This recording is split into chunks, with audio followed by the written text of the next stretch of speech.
बिस्मिल्लाहिर्रहमानिर्रहीम। अस्सलाम वालेकुम नाज़रीन, आप यूट्यूब चैनल देख रहे हैं। मैं इमरान खान हूँ। सबसे पहले कुछ बड़ी इंपॉर्टेंट खबरें हैं, लेकिन उतनी बड़ी डेवलपमेंट्स आज के दिन में नहीं हैं। मैं कुछ चीज़ों को रिव्यू करूँगा, कुछ थोड़ा सा मेरा एनालिसिस है एक दो चीज़ों पे, वो भी आपके सामने रखूँगा। एक दो खबरें हैं वो भी आपके साथ शेयर करता हूँ।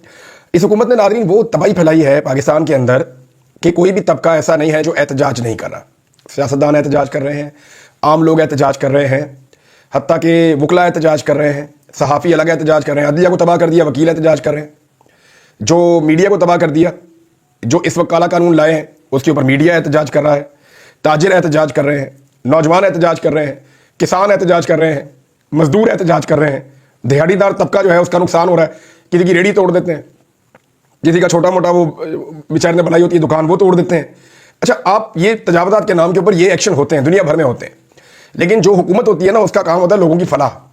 आप ये एक्शन लें लेकिन साथ साथ लोगों के मुतबादल रोजगार का बंदोबस्त भी करें, लेकिन ऐसा कुछ किया नहीं गया। लोग फट पड़ते हैं, लोग जब उनके सामने माइक या कैमरा जाता है तो वो बताते हैं कि उनके साथ क्या हुआ है।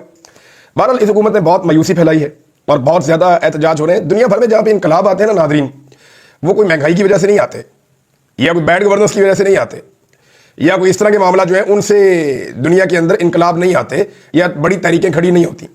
ये तहरीकें जो बड़ी होती हैं ये खड़ी होती हैं उस वक्त जब इंसानी हकूक़ की पामालियाँ होती हैं, जब लोगों से उनकी आज़ादियाँ छीनी जाती हैं, जब लोगों को और इदारों को या सिस्टम को यरगमाल बनाया जाता है चंद हाथों के अंदर।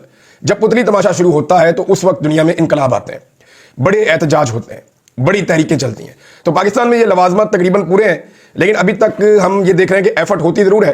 एक पॉलिटिकल पार्टी की कॉल के ऊपर पूरी रियासत अपनी ताकत इस्तेमाल करती है उन्हें कुचलने के लिए, और दूसरी तरफ लोग उनके साथ अपने आप को जोड़ते हैं। लेकिन जो वकला को करना था, जो मीडिया को करना था, जो सिविल सोसाइटी को करना था, जो बाकी पॉलिटिकल पार्टीज को रोल प्ले करना था, किसी ने नहीं किया बदकिस्मती से। हत्ता कि जजेस भी कंप्रोमाइज रहे। हम ये देखते रहे कंप्रोमाइज क्या रहे, पार्टी बने रहे। कादी फायद ईसा ने क्या किया? अभी जो चीफ जस्टिस ऑफ पाकिस्तान है, ये जो कुछ हो रहा है पाकिस्तान की अदलिया के साथ, क्या वो खामोशी के साथ नहीं देख रहे? इस्लामाबाद हाई कोर्ट में अब क्या हुआ मैं आगे चल के आपको बताता हूं, लेकिन एक चीज बड़ी चीज अचीव हुई है, इसके बारे में आपको मैं बड़ी इंटरेस्टिंग एक मिसाल दूंगा। और वो मुझे मिसाल एक किसी के एक जुमले से याद आ गई। एस्टेब्लिशमेंट हमेशा से ना छुप कर अपना काम करती थी दीवार के पीछे से, और आपने पुतली तमाशा देखा होगा कि वो सामने पुतलियां नाच रही होती थी और पीछे उंगलियों के ऊपर दस्ताने पहने हुए हाथ होते थे और वो डोरियों को हिला रहे होते थे। ये पुतली तमाशा ऐसे ही होता था। तो पहले एस्टेब्लिशमेंट ऐसे काम करती थी, अपने आप को दीवार के पीछे रखती थी, पर्दे के पीछे रखती थी और वहां से पुतलियों को हिलाती थी। नॉर्मली ऐसा ही होता था। कभी कभी पुतलियां खुद काम करती थी, कभी एस्टेब्लिशमेंट उनसे काम लेती थी। ज्यादातर एस्टेब्लिशमेंट रेलिवेंट रहती थी पूरे तमाशे में। एस्टेब्लिशमेंट ने हमेशा अपने आप को पाकिस्तान में छुपा कर रखा है। इमरान खान वो आदमी है जिसकी वजह से दूसरी तीसरी मरतबा, ये डिक्टेटर्स के दौर आप निकाल दें, डिक्टेटर के दौर में तो नंगी हो गया एस्टेब्लिशमेंट सामने आ जाती है ना। जैसे ज़िया-उल-हक आ गया कपड़े उतार के, जैसे परवेज मुशर्रफ आ गया, जैसे अयूब खान और जनरल याया आ गया, ये लोग तो कपड़े उतार के सामने आ जाते हैं कि जनाब अब हम नंगे हैं, हम डिक्टेटर हैं, देखो जो करना करो। लेकिन यहां पे जो जमहूरी एतवार है उनके अंदर बहुत मुश्किल और कम होता है ऐसा जो इमरान खान ने किया है। मैं आपको एक वीडियो गेम से समझाता हूं। हम बचपन से वीडियो गेम्स खेलते थे तो हम पहली बला मारते थे, अगली स्टेज पे दूसरी बला मारते थे, अगली स्टेज पे तीसरी बला मारते थे, अगली स्टेज पे चौथी बला मारते थे, और आखिर में जाकर हम फाइनल जो सबसे बड़ी बला है ना उसके साथ मुकाबला करते थे। तो पाकिस्तान में जो गेम चल रही है ना, इसमें जो सबसे बड़ी बला है वो एस्टेब्लिशमेंट है, और जितने भी इस गेम के प्लेयर हैं उनमें से कोई भी आखिरी स्टेज तक गया ही नहीं।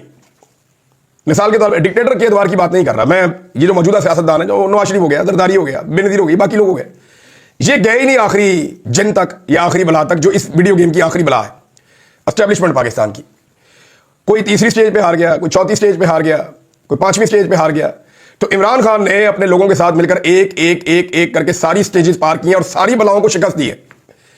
चाहे वो सियासी बलाओ, चाहे वो इंतजामी बलाओ, चाहे वो ब्यूरोक्रेटिक हो, चाहे वो इलेक्शन कमीशन हो, चाहे वो अदालतों के अंदर बैठी हुई ये बड़ी खौफनाक स्टेजेस होती हैं, ये जो कानूनी बलाएं होती हैं ना, ये आखिरी स्टेजेस में जाके आती हैं।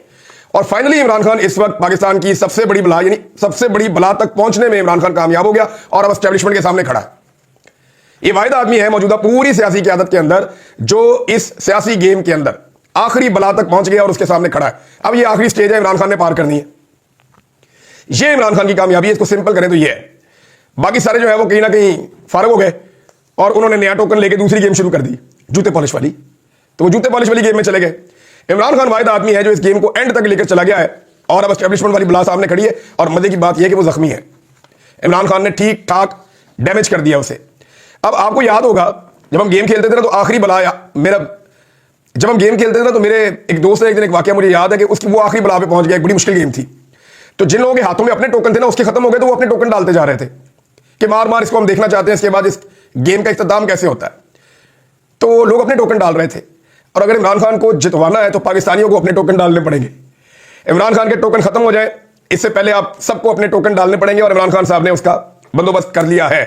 मैं इससे ज्यादा सिंप्लीफाई इसको कर नहीं सकता था और यही मेरा कसूर है कि मैं आम आदमी को आम आदमी की जुबान में बात समझाने की कोशिश करता हूं, जिसकी वजह से मेरे से बड़ी तकलीफ है सबको। एक जुमले में मैं अपनी बात कर दूं, मैं बड़ी तफसीलात मुझे बतानी है। अभी अहमद नूरानी साहब बड़े अच्छे जर्नलिस्ट हैं, उन्होंने मुझे कहा कि मुझे वो सारी चीजें बतानी चाहिए जो मेरे साथ हुई, पाकिस्तान की एस्टेब्लिशमेंट ने, एजेंसियों ने किया मेरे साथ, ना सिर्फ अगवा करने का बल्कि और बड़ी लंबी कहानी है।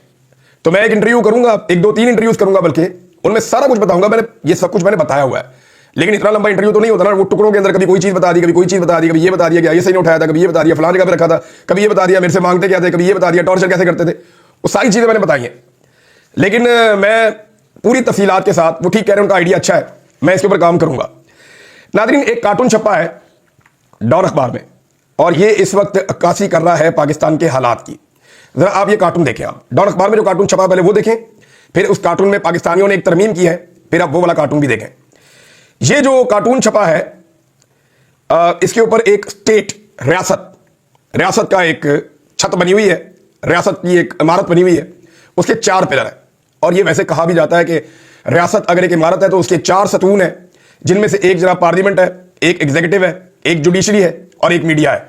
मीडिया को सबसे आखिर में शामिल किया गया था, अब मीडिया बहुत इंपॉर्टेंट हो गया, सोशल मीडिया भी आप कह सकते हैं। तो रियासत इन 4 सतूनों पर टिकी हुई होती है। अगर इनमें से कोई सतून गिर जाए रियासत कमजोर हो जाती है, दूसरा गिरे और कमजोर हो जाती है, तीसरा गिरे तो ये गिरने के इसके खतरात हो जाते हैं और चौथे सतून के बाद तो ये धड़म हो जाती है।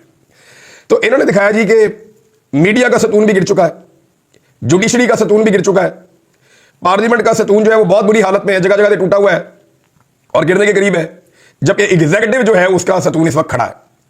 पार्लियामेंट कहते हैं ये कौमी असम्बली, सेनेट, इनको पार्लियामेंट कहते हैं। मीडिया और जुडिशरी को आप जानते हैं, लेकिन इसके अंदर एक तरमीम की है। और रिजवान साहब बड़े अच्छे दोस्त हैं हमारे, उनको हैप्पी बर्थडे, बल्कि मुझे पता चला दोस्तों से उनकी सालगिरह, उनका जन्मदिन है। अल्लाह ताला उनकी ज़िंदगी में, उनके काम में बरकत डाले और अल्लाह ताला उन्हें मज़ीद कामयाबियाँ अता फरमाए। शहीद अरशद शरीफ के वो तालिब इल्म हैं, उनके स्टूडेंट हैं और हमारे लिए बड़ी फ़ख्र की बात है, बड़े अच्छे नौजवान हैं, बड़ा ज़बरदस्त काम करते हैं। तो रिजवान साहब जो है उन्होंने इसके अंदर एक तरमीम करके जो ट्वीट लगाई वो ये है कि पार्लियामेंट वाला सतून भी गिर चुका है, अब सिर्फ ये पूरी की पूरी जो इमारत है, पूरी जो रियासत है, ये एक सतून पे खड़ी है और वो सतून है एग्जीक्यूटिव का। और एग्जीक्यूटिव के अंदर ना बहुत सारी चीजें आती हैं, यानी इंतजामिया है ना, इसके अंदर ब्यूरोक्रेट होंगे, तो पुलिस होगी, ये होगा, सिर्फ बंदूक के बलबूते पे खड़ी है बस। ये रियासत अब सिर्फ बंदूक के जोर पे खड़ी है। अगर बंदूक ना हो तो सब ठीक हो सकता है। और ये याद रखिएगा, ये जो बाकी पिलर गिरे हैं ना, ये इसी बंदूक ने गिराए हैं। मैं आपको कंफर्म कर रहा हूं, ये जो बाकी पिलर गिरे हैं ये इसी बंदूक ने गिराए हैं। सबसे पहले जब फॉर्म 47 के ऊपर एक जाली हुकूमत बनाई गई तो पहला हमला किया गया जुडिशरी के ऊपर। पहला तो पार्लियामेंट पे हुआ ना, फॉर्म 47 पे जाली हुकूमत बनाई और पार्लियामेंट की इमारत जो है वो बंदूक के जोर पे गिर गई। जाली रिजल्ट आ गए, जाली हुकूमत बन गई, तो पार्लियामेंट वाली इमारत तो उस दिन जमीन बोस हो गई जब जाली कवानीन बन रहे थे। उसके बाद जुडिशरी की बारी आई और फिर जुडिशरी को भी तबाह कर दिया गया बंदूक के जोर पे। फिर मीडिया की बारी आई, अब मीडिया को भी तबाह कर दिया गया बंदूक के जोर पे। अब ये मुल्क सिर्फ बंदूक के जोर के ऊपर खड़ा है और बंदूक के बलबूते के ऊपर कोई भी कभी भी लंबे अरसे तक हुक्मरानी नहीं कर सका। ये दुनिया की तारीख है। हुक्मरानी जो है ना उसूलों के ऊपर होती है, कुछ मुआहदों के ऊपर होती है, कुछ पैटर्न होते हैं जिनके ऊपर चल के हुक्मरानी होती है। बंदूक के ऊपर हुक्मरानी नहीं होती। जिन्होंने करने की कोशिश की है उनकी हालतें आप जाकर चेक कर लें, उनके मुल्कों की हालतें आप जाकर चेक कर लें, उनकी आवाम की हालतें आप जाकर चेक कर लें, और ये तजुर्बा कभी भी लंबा होता नहीं है। बहरहाल ये डॉन अखबार में जो छपा उसकी जबरदस्त लोगों ने अक्कासी की है, मैंने आपके साथ शेयर किया। अब जो जुडिशरी का पिलर गिराया गया, इसमें अभी सहाफ़ी अलग एहतजाज कर रहे हैं, उनके साथ पंजाब में उनका बड़ा तगड़ा एहतजाज चल रहा है। लाहौर में आलिया हमजा साहिबा हो या अरकान सूबाई असम्बली हो या अहमद खान बच्चर साहब हो या बाकी लोग, वो सब मिलकर तहरीक इंसाफ के लोग जो हैं वो अब एहतजाज कर रहे हैं। सिविल सोसाइटी भी साथ मिलकर, वकला भी साथ मिलकर एहतजाज कर रहे हैं सहाफ़ियों के। देखिए, मैं पब्लिक से एक बात कहना चाहता हूँ, ये मामला सिर्फ सहाफ़ियों का नहीं है। याद रखिएगा, ये सहाफ़ी तो कुछ ना कुछ करके बचना शुरू हो जाएंगे फ्यूचर में। जो इदारों में काम करते हैं वो कहीं ना कहीं रिलीफ ले लेंगे। आम आदमी को ये जो नया काला कानून है ये कुचल के रख देगा। आपकी सुनवाई किसी अदालत में नहीं होगी, एक जाली अदालत बनाई जाएगी, एक जाली सिस्टम बनाया जा रहा है। आपको उठाएंगे 24 घंटे के अंदर जेलों में डालेंगे। आपको आपकी बारी नहीं आएगी ट्रिब्यूनल के अंदर केस आपका कई हफ्ते बाद लगेगा। जब तक आपकी बारी आएगी आपका केस ही सारे भूल गए, आपको खुद दिमाग नहीं होगा मैं पकड़ा क्यों गया हूं। और जब आपकी बारी आएगी आप वहां पे जाएंगे फिर लंबी तारीखें। लिहाजा आपको ख्वार करने का पूरा एक बंदोबस्त किया गया है। इससे ज्यादा काला और बदतरीन कानून हो नहीं सकता। पूरी दुनिया में इसके खिलाफ आवाज उठ रही है। अमेरिकी स्टेट डिपार्टमेंट ने भी इसके खिलाफ स्टेटमेंट दिया है। अब आज नाजरीन, ये जो इस्लामाबाद हाई कोर्ट में हुआ, 3 जजेस नए ले आए, दूसरी हाई कोर्ट से लेकर आए और उन्हें लाकर जो है वो अब एक नई लिस्ट भी जारी कर दी गई है। यानी chief justice Islamabad high court ने नई लिस्ट जारी कर दी है। उस लिस्ट के अंदर जो सबसे सीनियर जज रख दिया है वो डोगर साहब को रख दिया है। यानी सरफराज डोगर साहब को सबसे सीनियर करार दे दिया गया। अब आप समझे ना कि उनको सबसे सीनियर इसलिए करार दिया गया कि उन्हीं को चीफ जस्टिस बनाने का इरादा है। अब अगर आप सीनियरिटी लिस्ट देखें तो वो तब्दील हो गई है। हालांकि जजेस ने कहा था कि अगर बाहर से कोई जज जाएगा और वो नया हलफ लेगा, उसको लेना पड़ेगा। जब वो नया हलफ लेगा तो वो जूनियर जज होगा, सीनियर नहीं होगा। लेकिन यहां उन्हें सबसे सीनियर कर दिया गया। चीफ जस्टिस के बाद पहले नंबर पे फिर मोहसिन अख्तर ज्ञानी। तो मोहसिन अख्तर ज्ञानी साहब से या इस्लामाबाद हाई कोर्ट के जजेस से जो इंसाफ और कानून के मुताबिक चलते हैं, उनसे जान छुड़ाने के लिए जस्टिस आमिर फारूक साहब जैसा एक जज लाहौर हाई कोर्ट से उन्हें लाया गया और लाकर उनको सीनियर 3 जज बनाया गया। अब उन्हें ही चीफ जस्टिस बनाया जाएगा। देखिए, ये इस दफा मैं कह रहा हूं ना कि एस्टेब्लिशमेंट वाला जिन या बला वो सामने आके खड़ी है। ये हमेशा छुप के कार्रवाई डालते थे, छुप के कार्रवाई नहीं डालते। सामने आपको नजर आ रहा है सारा कुछ, सामने आकर खड़े। क्यों सामने आकर खड़े हैं? यानी ये तो ऐसे काम होते नहीं थे। अब आपको नजर आ रहा है, आप पहले से बता देते हैं अब ये होने वाला। अब ये आईनी बेंच का हम पहले से बता देते ये होने वाला है। 26वीं आईनी तरमीम हमें पता था कैसे होगी। हमें यह भी पता था कि उस बेंच में किस किस को शामिल किया जाएगा। हमें यह भी पता था कि 3 जजेस में से ये कमेटी उठेगी तो किसको चीफ जस्टिस बनाएगी। वही हुआ। तो कोई चीज ऐसी नहीं है जिसकी हम पहले से पेशन गोई ना कर सकें, क्योंकि निजाम नंगा खड़ा है, सामने नजर आ रहा है। तो जनाब, ये अब एक ऐसे जज को दोबारा से बनाने की कोशिश की जा रही है जो आमिर फारूक साहब की तरह इस्लामाबाद हाई कोर्ट के अंदर खिदमात सर अंजाम दे सके। नाज़रीन, धमकी जो लगाई है पाकिस्तान तहरीक इंसाफ को कि अगर उन्होंने एहतजाज किया तो पहले की तरह कत्लेआम किया जाएगा, क्योंकि कत्लेआम ही हुआ था ना पहले। तो जब वज़ीर दाखिला ये कहता है कि जी पहले वाला सलूक करेंगे या पहले से ज्यादा करेंगे, कुछ लोग कहते हैं, तो उसका मतलब यही है ना कि कत्लेआम ही होना है दोबारा। पहले भी लोग आए, निहत्थे लोग थे, एहतजाज कर रहे थे। किसी एक पुलिस वाले को गोली नहीं लगी, किसी एक रेंजर वाले को गोली नहीं लगी, किसी एक वहां पे सिक्योरिटी फोर्सेज के किसी बंदे को गोली नहीं लगी। सारी गोलियां जो है वो मुजाहिरीन को लगी हैं। तो वो अच्छे मुसल्ला थे कि गोलियां सारी खा के चले भी गए। और वो पश्तून थे। वो पश्तून का ऐसा तो नहीं है कि उसको हथियार चलाना नहीं आता, हर घर के अंदर हथियार है। गाड़ी का दरवाजा खोलो तो साथ पिस्टल लगा हुआ होता है दरवाजे के साथ। तो उनको वहां पे हलफ दे देकर उनके हथियार घरों में छुड़वा के उनको लाया गया था कि आपने मुसल्ला होकर नहीं जाना, ताकि कोई पंगा ना हो जाए वहां पे। तो अब जनाब मामला यह है कि ये जो कत्लेआम किया गया था उसकी दोबारा धमकियां उसी नौयत की दी जा रही है। अगर दोबारा ये कत्लेआम किया गया तो इस पर जो रद्दमल है वो तो पहले सबसे आ गया है जनाब जुनैद अकबर साहब का। और उन्होंने 2 चीजें कही हैं। उन्होंने मोहसिन नकवी साहब को तगड़ा जवाब दिया। उन्होंने कहा जी मोहसिन नकवी और इसके लाने वालों की ये गलतफहमी है। 26 नवंबर को हमें अंदाजा ही नहीं था कि तुम गोलियां मारोगे, लेकिन अब की बार गोलियां खाने की तैयारी के साथ हम आएंगे। इमरान खान बस एक दफा हुक्म कर दे, तुम हमें किसी सूरत नहीं रोक सकोगे, जुनैद अकबर साहब ने बताया। जुनैद अकबर ने कहा कि वजीर दाखिला को अपनी बातों पर शर्म आनी चाहिए। इस बार हम तैयारी के साथ इस्लामाबाद आएंगे। मोहसिन नकवी को खबरदार किया कि इस बार हम तैयारी के साथ निकलेंगे। हमें उम्मीद नहीं थी कि हम पर गोलियां चलाई जाएंगी। वजीर दाखिला और उन्हें लाने वाले इस गलतफहमी में ना रहे कि उनके हथकंडों से हम डर जाएंगे। इमरान खान ने हुक्म दिया तो उन्हें और आवाम को मायूस नहीं करेंगे। अब ये पेशावर मोटरवे टूल प्लाजा पर पहुंचे तो उनका इस्तकबाल भी किया गया काफी ज्यादा, जब पहली दफा उधर को गए खैबर पख्तूनख्वा में पेशावर की तरफ। लेकिन एक चीज और मैंने यहां पे नोट की है और ये बहुत इंपॉर्टेंट है। इमरान खान साहब ने अली अमीन गंडापुर साहब को कुछ अहकाम जारी किए थे और ये खबर यहां पे मेरे पास मौजूद है। इमरान खान साहब ने अली अमीन गंडापुर साहब को कहा था कि जरा खुलकर आप बोलें और सबके सामने आप ये बात करें कि आईजी खैबर पख्तूनख्वा को वार्निंग दे और उसे बताएं कि किसी किस्म का जुल्म बर्दाश्त नहीं किया जाएगा। कारकुनों को हरासा किया गया तो फिर इसको बर्दाश्त नहीं करेंगे। तो अली अमीन गंडापुर ये भी बताएं कि ये आईजी हमारी मर्जी से नहीं लाया गया, हमारे ऊपर मुसल्लत किया गया है। इमरान खान साहब के वादे अहकाम के बावजूद अली अमीन गंडापुर साहब की तरफ से खामोशी है। हो सकता है कि वो बैकडोर चैनल में कहीं भी ये बात कर रहे हो, पब्लिकली तो अभी तक खामोशी है। लेकिन जुनैद अकबर ने, जो इमरान खान साहब ने अली अमीन गंडापुर को हुक्म दिया था, वो जुनैद अकबर साहब ने कहना शुरू कर दिया। अब जुनैद अकबर ने आईजी खैबर पख्तूनख्वा को वादे वार्निंग दी है कि मैं बातों वाला नहीं हूं, अमल करने वाला बंदा हूं। सुन लो, अगर मेरे खैबर पख्तूनख्वा के किसी कारकुन को हिरासत में लिया तो अव्वल हम हर इस थाने के बाहर धरना देंगे। अगर बात ना बनी तो खैबर पख्तूनख्वा को कॉल दूंगा और आईजी खैबर पख्तूनख्वा तुम्हारे दफ्तर के बाहर धरना होगा। यह जनाब जुनैद अकबर साहब ने कहा। अली अमीन गंडापुर साहब अभी तक खामोश हैं, उन्हें इसके ऊपर स्टेटमेंट देना था और इमरान खान साहब ने उन्हें यह हुक्म दिया था कि आप ये स्टेटमेंट दे दें। नाज़रीन, साहबजादा हामिद रज़ा साहब के हवाले से मैं एक चीज आपको बताऊं, उनके ऊपर क्यों बार बार छापे पड़ते हैं। अभी दोबारा उनके मदरसे के ऊपर रेड किया गया, इससे पहले भी उनके मदरसे के ऊपर रेड किया गया। कभी उनके घर के ऊपर अटैक करते हैं, कभी उनके स्टाफ को उठा लेते हैं। तो जो बेसिक रीजन है ना वो 2 हैं। देखिए, एक तो साहबजादा हामिद रज़ा को ज्यादा लगी लिपटी कर नहीं रहे, इमरान खान साहब के पास भी जाते हैं मिलने के लिए, कमेटी के अंदर भी बड़े मुतहर्रिक थे, मीडिया को भी आगाह करते थे। लेकिन जो असल वजह है ना, वो असल वजह यह है कि चेयरमैन स्टैंडिंग कमेटी बराए इंसानी हकूक है वो, और यहां पे उन्होंने यह मामला उठाया था और यह मामला उस कमेटी के अंदर इस वक्त पेंडिंग है।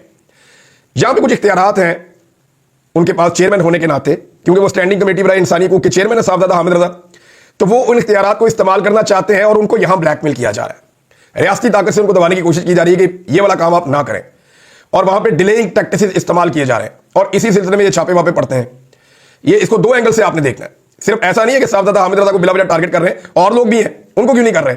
यहां पे जो एक्टिविटी की है ना, मैंने आपको रिपोर्ट की थी, साहबजादा हामिद रजा ने जो एक्टिविटी की है, उस एक्टिविटी की वजह से साहबजादा हामिद रजा जो है उनके खिलाफ जो है वो एक एक्शन जारी है। कभी उनके ऊपर छापा मारा जाता है, कभी उन्हें परेशान किया जाता है, कभी उनको धमकाया जाता है, कभी उनके लोग उठाए जाते हैं। तो ये सारी चीजें लगातार हो रही हैं। नाज़रीन, वकला की जानिब से एक रिएक्शन सामने आया इस्लामाबाद में। क्या वकला एक तहरीक बना सकेंगे, ये सवाल ही है, इसका जवाब हमारे में से किसी के पास नहीं है। लेकिन जो वकला की जानिब से रिएक्शन है वो ये है, वो कह रहे हैं 3 जजेस को जो लाया गया ना इस्लामाबाद हाई कोर्ट में, इसके खिलाफ अब कल मंडे वाला दिन है, तो पीर वाले दिन से उन्होंने कहा जी इस्लामाबाद हाई कोर्ट और जिली अदालतों के बाइकआउट का उन्होंने ऐलान कर दिया। और हाई कोर्ट और इस्लामाबाद बार काउंसिल की जानिब से, यानी इस्लामाबाद हाई कोर्ट और इस्लामाबाद बार काउंसिल दोनों की जानिब से मुश्तरका एलामिया आया है, और उसमें कहा गया कि इस्लामाबाद में अदालतों के बाइकआउट और वकला कन्वेंशन के इनेकाद का ऐलान किया गया है।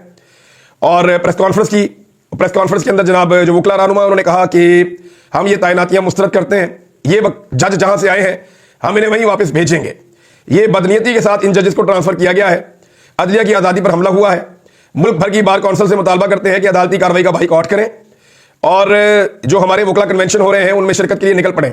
ये हंगामी तौर पे वकला ये कर रहे हैं, रोला तो काफ़ी डाला हुआ है, लेकिन अभी तक जो कुछ हुआ उसमें हमने एक चीज़ देखी कि एस्टेब्लिशमेंट ने वकला तहरीक शुरू नहीं होने दी। उन्होंने वकला तहरीक के ऊपर अभी तक तो कंट्रोल रखा है। देखते हैं कि आइंदा आने वाले दिनों में एस्टेब्लिशमेंट इसे कंट्रोल कर सकती है या नहीं कर सकती। एक नाज़रीन आखिरी खबर मैं आपके सामने रख देता हूं कि पाकिस्तान की सूरत हाल को बड़े अच्छे तरीके से बयान किया अपने ट्वीट में किस्मत खान साहब ने, कि एक जानिब जो उसातिज़ा हैं या रिसर्चर्स हैं उनके लिए 25% टैक्स छूट खत्म कर दी गई है। IMF का दबाव है ना, कभी किसानों पे टैक्स, कभी ये कभी वो, सारी सब्सिडीज खत्म, सबका बेड़ा गर्क कर दिए। और रिसर्चर के एहतजाज के बाद इस टैक्स छूट की जो है वो बहाली के लिए कहते हैं हम IMF के पास जाएंगे, IMF इजाजत देगा तो हम करेंगे। दूसरी तरफ यह है कि हुकूमत ने जो टैक्स इकट्ठा किया है वो भी 470 अरब कम है जो हदफ हुकूमत का था, उससे तकरीबन जो है वो $2 अरब कम है। ये बहुत बड़ा खसारा है कि अपने हदफ तक हुकूमत नहीं पहुंच पा रही। और एक खबर यह है कि MNAs और सेनेटर्स की तनख्वाहों में 300% तक इजाफा कर दिया गया। इसमें किसी ने IMF से किसी किस्म की परमिशन नहीं मांगी। यह है वो वजह। इनकी तरजीहात आपको समझ आनी चाहिए कि ये सिर्फ अपने बारे में सोचता है, ये अवाम के बारे में सोचते ही नहीं है, पाकिस्तान के बारे में ऐसा लगता है सोचते ही नहीं है, और एक दूसरे पर डालते हैं पाकिस्तान। वज़ीर आज़म सुबह सोकर उठता है, वो आर्मी चीफ की तारीफ करके सारा पाकिस्तान आर्मी चीफ के फोटो पे फेंक देता है। वो आर्मी चीफ जो है वो थोड़े दिन के बाद वो कहते हैं गवर्नेंस के मसाइल है पाकिस्तान के अंदर, DG SPR आके जनाब पाकिस्तान में गवर्नेंस के मसाइल है तो हम जिम्मेदार नहीं है। तो ये पाकिस्तान को फुटबॉल नहीं है कि आप एक दूसरे की तरफ फेंकते रहेंगे। ये मुल्क उस तरीके से चलेगा जो एक तरीकाकार होता है मुल्क चलाने का, एक मुरवज्जा तरीकाकार होता है, जहां पे इलेक्शन होते हैं, जहां पे लोग मैंडेट लेते हैं, जहां पे सिस्टम चलता है, उसके बगैर नहीं चलेगा। आप जो मर्जी करके देख लें। अब तक इतनी अपना ख्याल रखिएगा, अपने चैनल का भी अल्लाह हाफ़िज़।